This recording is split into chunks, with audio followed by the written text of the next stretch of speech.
Dementia Researcher with a blog and a rating. At a conference a few years ago, I met a couple of people from a PPI group who told me about the first dementia-friendly hotel room in Scotland. They'd been involved in consulting on details around this and were, rightly, incredibly proud of all the work that they'd done. This blew my mind a little bit, the optimist in me so excited that such a step had happened, the pessimist in me surprised that it wasn't something people had considered on that level previously. But then, had I, a dementia researcher, considered it previously? The honest answer is, not really. Back in the day when both of my grands were diagnosed, there was not so much information around the specifics of design for living with dementia, more of an approach of using your logic, as my mum would say. Get rid of trip hazards, have fun textures to keep hands busy, make it very obvious where the toilet was, and lock doors for safety. This wasn't necessarily perfect advice, but in the time since, this has been a growing area of exciting and innovative research, and I think one which deserves our attention. There's a lot of excellent guidance available online from the likes of the NHS and Alzheimer's Society, amongst many others. However, if you aren't familiar with the idea of dementia-friendly living spaces or how to implement them, hopefully the below will introduce you to the idea and changes that can be made.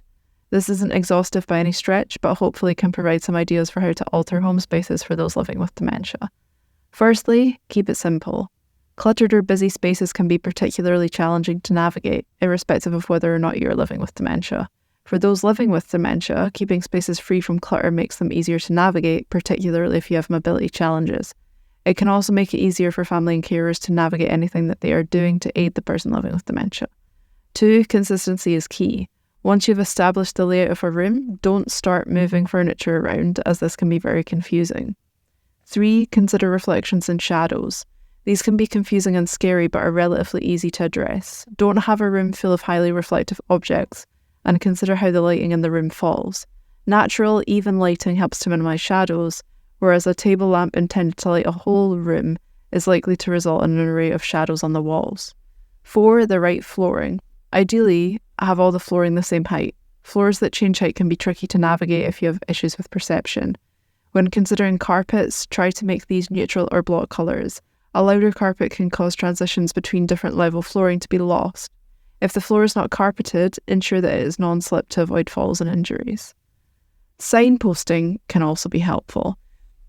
No, I don't necessarily mean literal signposting, although this can be helpful for some people. It was the case for both my grands. But rather purposeful design that helps to signpost.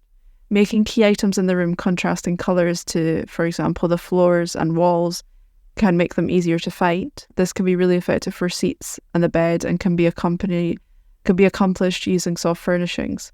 Key landmarks for navigation around the house can also be highlighted through design choices. 6, proximity to other rooms. It is particularly important that the individual living with dementia can navigate to a spacious bathroom nearby. The downstairs loo under the stairs wouldn't really be suitable. Having this in their eye line for another room where they spend lots of time, for example the bedroom, also helps to facilitate memories of its location. 7, help nearby. Alarm and/or help buttons should be within reach at key points in a given room. Grab bars and handrails should also be available at regular intervals throughout a room and the house. And 8, consider objects within a room. The objects within a room should be purposeful in order to minimise clutter, as already discussed. Familiar objects can help with memory and feelings of comfort. Accessorising with soft furnishings can help reduce echoes and other sounds which may be disorientating.